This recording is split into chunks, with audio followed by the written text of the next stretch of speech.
हम लोग बहुत बार सुनते हैं कि प्लास्टिक बैन करो, सिंगल यूज़ प्लास्टिक मत यूज़ करो, रीयूजेबल चीज़ें यूज़ करो। और हम लोग वो करना चाहते भी हैं, पर क्या हम जानते हैं कि ये किस वजह से बताया जा रहा है? प्लास्टिक हमारा इतना दुश्मन क्यों है, इसकी इतनी प्रॉब्लम क्यों है? तो आज मैं इसी के बारे में बात करने वाली हूँ। हमारा टॉपिक है कि प्लास्टिक हमारा दुश्मन है या नहीं है, और है तो क्यों। तो चलिए स्टार्ट करते हैं। प्लास्टिक के बहुत सारे फायदे हैं। इसे किसी भी शेप में मोल्ड किया जा सकता है, जिसकी वजह से आपने देखा होगा कि वैरायटी ऑफ शेप्स में प्लास्टिक की चीजें आती है। इसका स्ट्रेंथ टू वेट रेशियो ज्यादा है। मतलब आपने देखा होगा कि 1 लीटर तेल की बोतल या पानी की बोतल या 5 लीटर इवन 20 लीटर का कैन भी कितना पतला होता है। इसका कोई वेट खुद का होता ही नहीं है।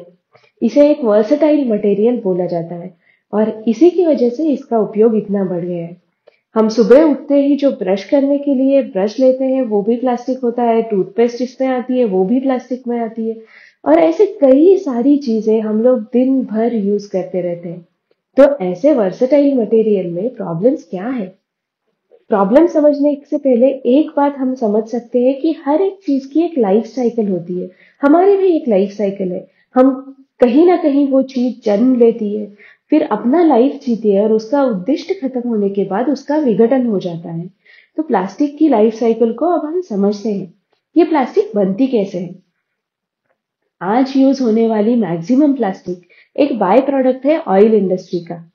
मतलब जब हम गहरी जमीन से या समुद्र के नीचे से क्रूड ऑयल निकालते हैं और उससे पेट्रोल डीजल वगैरह एक्सट्रैक्ट करते हैं, उसी क्रूड ऑयल से एक नैप्था मटेरियल निकलता है जिससे प्लास्टिक बनता है। अब इस इंडस्ट्री की वजह से ग्रीन हाउस एमिशंस हो रहे हैं, ग्लोबल वार्मिंग हो रही है। ग्लोबल वार्मिंग का इफेक्ट तो हम सब अपने वेदर पे, वातावरण पे देख रहे हैं। बहुत ज्यादा गर्मी हो रही है, बारिश कभी भी हो रही है, जो सही नहीं है। इस इंडस्ट्री को, इसी वजह से ऑयल इंडस्ट्री को हम लोग कम करना चाहते हैं, पर जब तक हमें प्लास्टिक चाहिए ये इंडस्ट्री तो रहेगी। तो इसीलिए प्लास्टिक भी कम करने की जरूरत है। अब बात करते हैं प्लास्टिक के यूज के बारे में। मुझे प्लास्टिक का उपयोग हमारी लाइफ में कितना ज्यादा है वो बताने की जरूरत ही नहीं है। टूथपेस्ट से लेके पीवीसी पाइप से लेके कार के बॉनेट तक हम लोग बहुत जगह प्लास्टिक यूज करते हैं।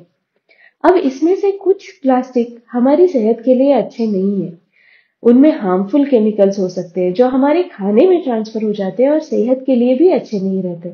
हम जो कपड़े यूज करते हैं, पॉलिएस्टर वाले कपड़े, ये जब भी धुलते हैं इनसे माइक्रोफाइबर्स निकलते हैं जो जमीन और पानी में मिक्स हो जाते हैं, और ये हमारी खाने के जरिए हमारी बॉडी में आ जाते हैं। ऐसे ही काफी सारे प्लास्टिक की यूजेबल लाइफ बहुत कम है, खासकर सिंगल यूज प्लास्टिक की। अब बात करते हैं इनका यूज खत्म होने के बाद क्या होता है। प्लास्टिक का विघटन नहीं होता जैसे फल, सब्जियां, लकड़ी या फिर कॉटन, इन सब का होता है। ये चीजें जो मैंने अभी बताई वो खाद के रूप में जमीन में मिल जाती है विघटन होने के बाद, और जमीन को और अच्छी और उपजाऊ बनाती है। पर प्लास्टिक हम जब फेंक देते हैं तो सैकड़ों साल वो वैसे ही रहता है और उसका विघटन होता है। तो विघटन हमारे लिए अच्छा वाला नहीं है। विघटन मतलब एक्चुअली उसके छोटे छोटे पीसेस हो जाते हैं, इतने छोटे कि हम देख भी नहीं पाते। इनको हम लोग माइक्रोप्लास्टिक बोलते हैं।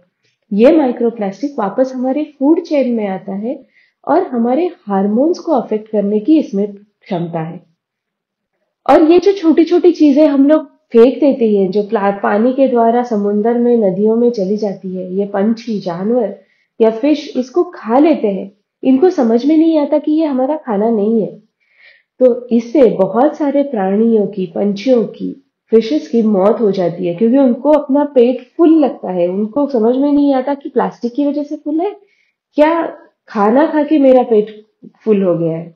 अगर हम प्लास्टिक को जला दें तो जहरीली गैसेस जो उसमें से निकलती है वो हमारी सेहत के लिए बहुत ही ज्यादा डेंजरस है। तो उनको काफी बार इंसिनरेट किया जाता है, मतलब एक पर्टिकुलर टेम्परेचर पे उनको जलाया जाता है। वो भी इतना अच्छा ऑप्शन एक्चुअली नहीं है।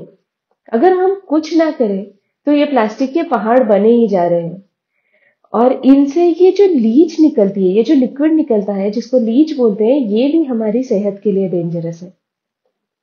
तो इतने सारे प्रॉब्लम्स है प्लास्टिक के, इसी वजह से इस पे बहुत सारी रिस्ट्रिक्शंस लाई जा रही है, बहुत लोग रिक्वेस्ट कर रहे हैं कि प्लास्टिक कम से कम यूज करें। ये प्लास्टिक हमारी लाइफ में कुछ ही सालों पहले आया है, इसलिए हम लोग इसके पूरे पूरे साइड इफेक्ट्स अभी जानते भी नहीं है। पर इतना सच है कि जो भी अब तक देखा है वो अच्छा नहीं है। इसलिए गवर्नमेंट और हमने साथ में मिलके प्लास्टिक का यूज कम करना चाहिए, खासकर सिंगल यूज प्लास्टिक का। आज के लिए बस इतना ही। Till next time, bye bye.